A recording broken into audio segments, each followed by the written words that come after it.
sidangnya Mbak Vena, apa nih Bang agendanya Bang? Jadi terima kasih. Jadinya hari ini ya, tanggal 23 September 2024 itu sidang pertama ya untuk case-nya Mbak Vena. Jadinya hari ini sidang pertama. Prosesnya tadi adalah administrasi ya. Jadinya penyampaian gugatan, penyampaian surat kuasa secara administrasi dan semuanya sudah diserahkan, semuanya sudah oke ya, sudah diterima oleh majelis hakim. Kemudian persidangan itu ditunda seminggu karena pihak tergugat kan tidak hadir, dan menurut majelis hakim ini tergugat tidak diketahui alamatnya karena kan surat panggilan sudah disampaikan, cuma keberadaan daripada tergugat tidak diketahui. Jadi prosedur hukumnya harus dipanggil secara patut, dan panggilan kemarin karena tidak sampai ke orangnya dianggap tidak patut.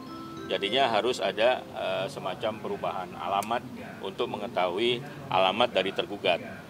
Jadi majelis hakim tadi memutuskan agar panggilan itu patut sesuai dengan kitab Undang-Undang Hukum Acara Perdata, makanya harus dikasih kesempatan seminggu untuk revisi itu. Jadi hari ini seperti itu sidangnya. Mbak Vena kenapa nggak datang hari ini?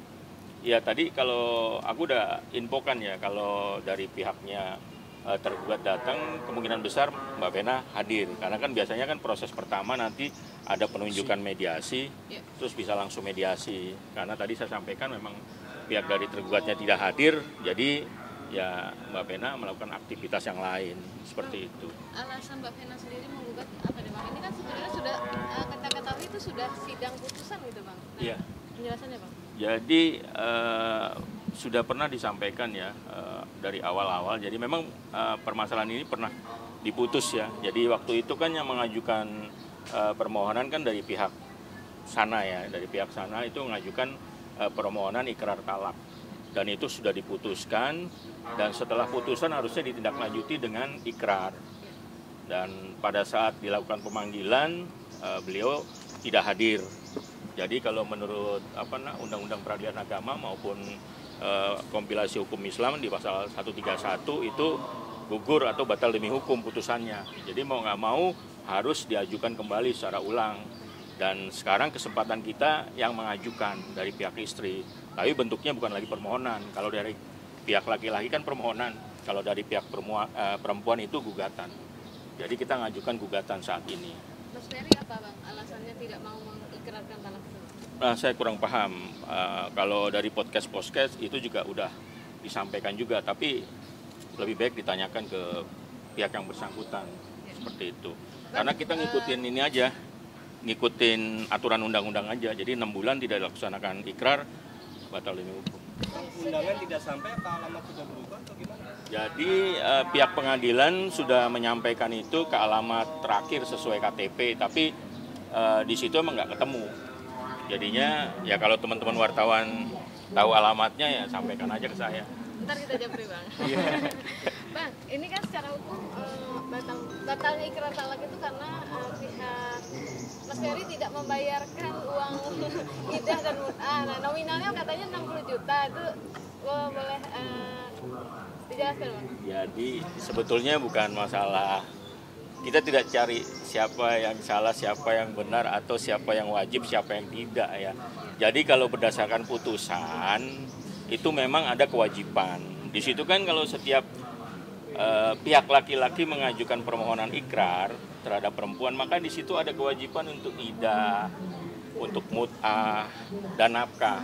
Di situ udah disebutkan secara register seperti yang tadi disampaikan. Jadi permasalahan dari pihak sana itu mampu atau tidak saya kurang paham. Jadi saya cuma tahunya berdasarkan salinan putusan itu tidak dilaksanakan 6 bulan, ketemu November kemarin atau Oktober, itu udah gugur batal demi hukum. Jadi masalah kewajiban itu kita juga nggak disampaikan. Di perkara ini kan kita nggak minta apapun. Kita meskipun dalam surat edaran Mahkamah Agung kita diperbolehkan. Jadi ini kan edukasi buat perempuan-perempuan ya. Jadi kalau perempuan ini katanya kalau laki-laki yang ngajukan, perempuan berhak atas idah, mut'ah, nafkah gitu ya. Terus kalau perempuan yang ngajukan tidak memperoleh apa-apa, itu salah sebetulnya. Jadinya yang benar perempuan pun bisa memperoleh. Kalau dia mengajukan, dia bisa memperoleh itu. Mut'ah, idah, dan nafkah. Cuma dalam perkara yang kita sampaikan di sini, kita nggak minta apa-apa. Kita hanya minta supaya putusannya itu cerai. Itu aja. Cuma satu macam aja kita minta. Tapi Mbak Vena bisa mengikhlaskan 60 juta tersebut tidak Bang? Itu Atau kan memang karena 60 juta itu akhirnya tidak jadi cerai gitu Bang? ya enggak juga. Jadi yang jelas gini, yang jelas kita ngelihat salinan putusan itu dilaksanakan atau tidak. Setelah tidak dilaksanakan ya batal demi hukum atau gugur. Jadi klien kami itu tidak ada maksud apapun. Rezeki kan sana yang ngatur. Bang, ini mengingat ini kan udah kedua kalinya ya gugatan cerai itu. Apakah memang proses yang kedua ini akan lebih cepat dibandingkan yang pertama? Apa seperti apa, Bang? Sebetulnya sama aja. Jadinya kalau yang pertama itu kan yang ngajukan pihak laki. Jadi bentuknya permohonan.